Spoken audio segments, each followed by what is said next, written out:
Oke guys, selamat datang lagi di channel gua. Sedikit untuk mereview ya guys ya.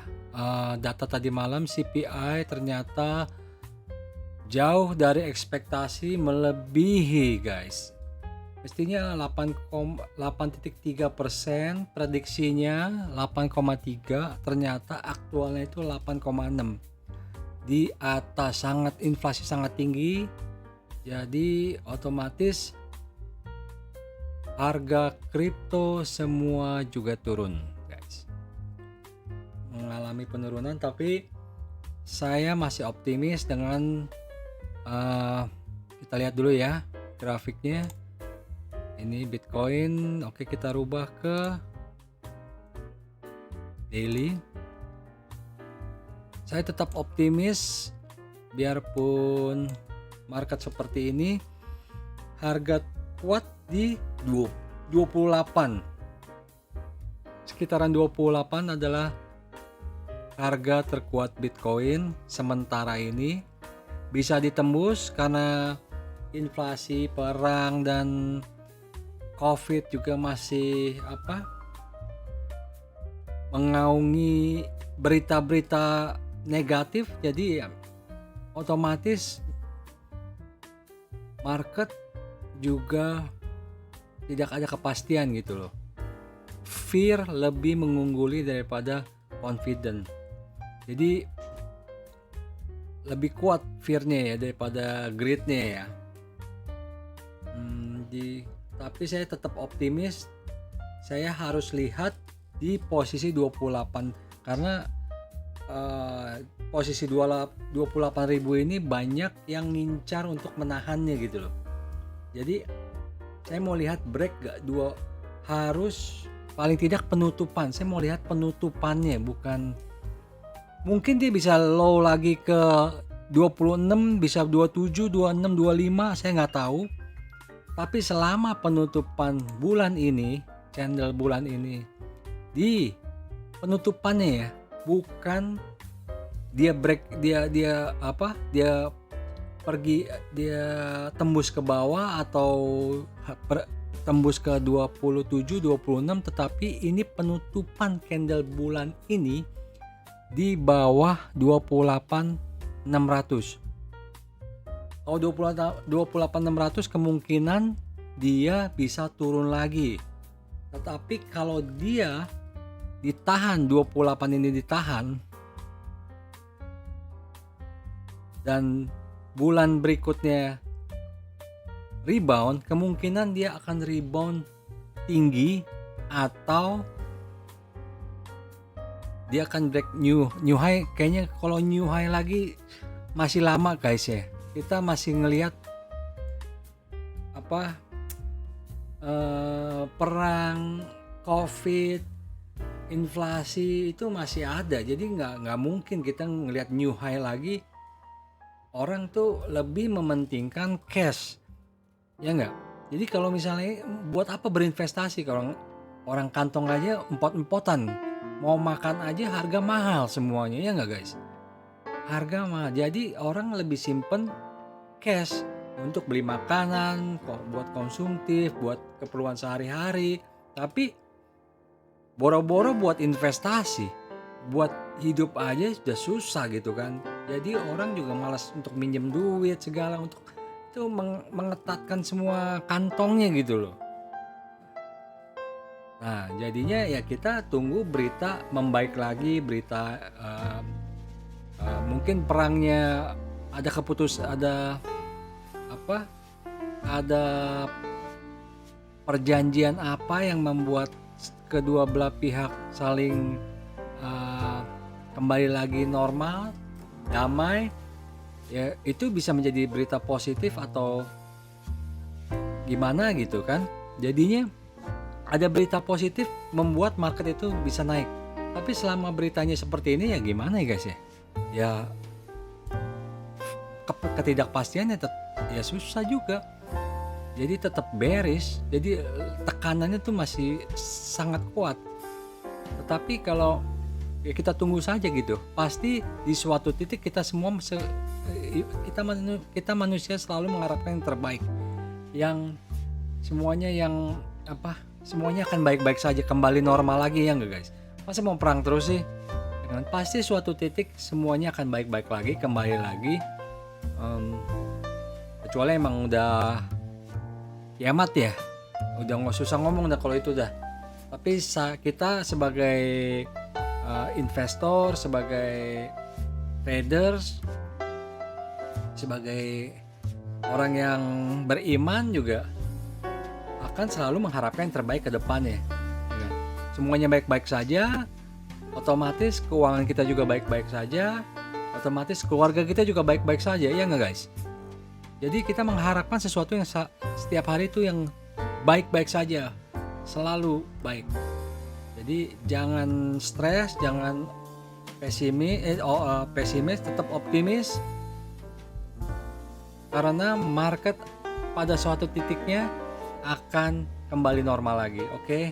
Maupun itu saham, ataupun koin, ataupun gold, atau properti, semuanya manusia terus mengharapkan yang terbaik, ya nggak guys?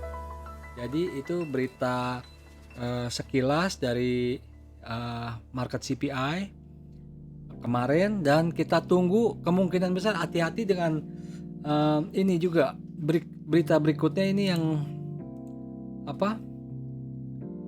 sangat penting juga, tanggal 14 kayaknya guys ya. 14 nih ada FOMC kalau nggak salah. Mana ya?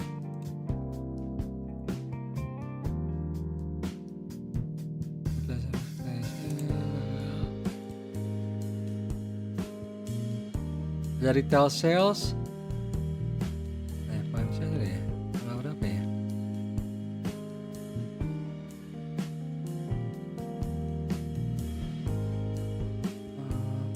Kayaknya deh.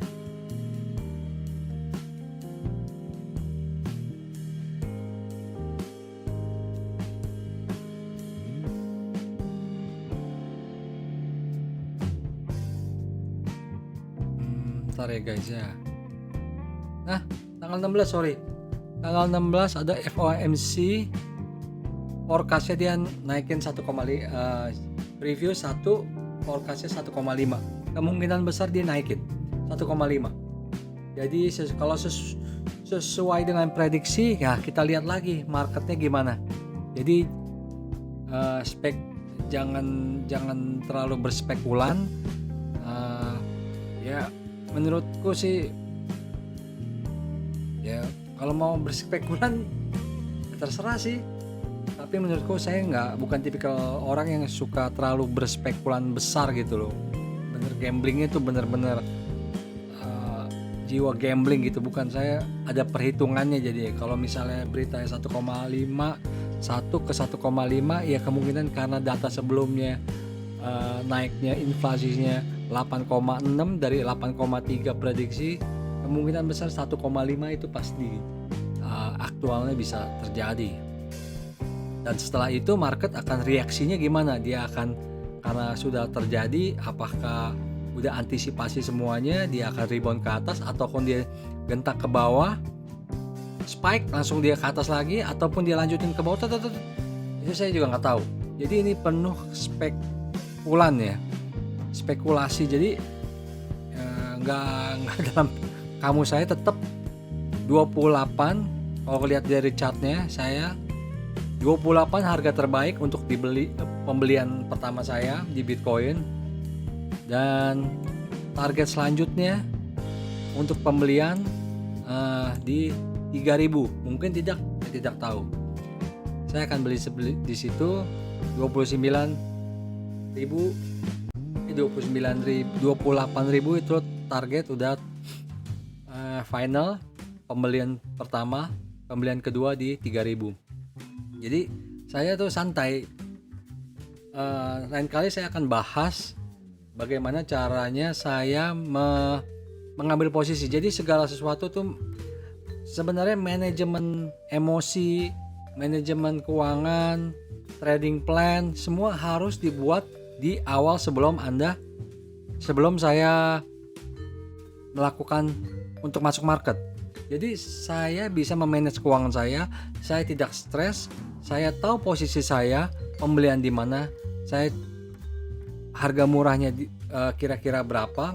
Saya tidak kemungkinan besar tidak mengambil harga terbawahnya, tetapi paling tidak saya mengambil di support kuatnya gitu loh. Jadi ini sangat penting buat saya mengontrol semuanya dari awal sampai akhir, sampai itu jadi bahan bakunya gitu. Ibarat kayak memasak itu, saya harus siapin semuanya sebelum saya mulai memasak gitu kan. Membuat makanan. Jadi saya siapin dulu bawangnya, saya siapin dulu kuahnya, piringnya, semuanya, telurnya. Sudah siap berapa telur yang saya butuhkan, semuanya sudah lengkap, saya mulai masak sampai jadi bahannya. Kalau enggak saya mau pakai telur tapi nggak ada telurnya gimana? Saya mesti cari dulu ke supermarket. Nggak mungkin toh. Saya harus persiapkan semua bumbunya, baru saya mulai masak gitu loh. Sama seperti kripto, sebelum Anda masuk market, Anda harus persiapkan dulu semuanya sedetail mungkin, sampai emotional management, sampai ke money management semuanya. Berapa duit yang Anda seberapa dana yang Anda siapkan untuk spesifik Bitcoin. Nanti mungkin di lain video nanti saya akan berbagi informasi apa yang saya akan lakukan, apa yang saya biasa lakukan untuk berinvestasi di instrumen-instrumen yang saya investasikan gitu loh. Jadi otomatis emosional saya juga, saya nggak terlalu terombang-ambing dengan market gitu kan. Saya nggak peduli dengan berita-berita yang sehari-hari beginilah, kayak ini berita kecil, inflasi segala, tapi saya harus mengharapkan sesuatu. Bitcoin ini kedepannya gimana loh. Bitcoin itu sesuatu yang Michael Saylor aja bilang antara ke 0 sampai ke $1 juta. Pilihannya hanya 2. Kalau Bitcoin tidak berguna, dia akan jatuh ke 0. Tapi kalau tidak, ya dia akan ke $1 juta. Nah itu aja, simple. Kita ngebet, semua itu ngebet. Jadi bertaruh. Menurut saya inilah masa digital, dunia sudah berubah, sudah masanya digital, keterbukaan informasi.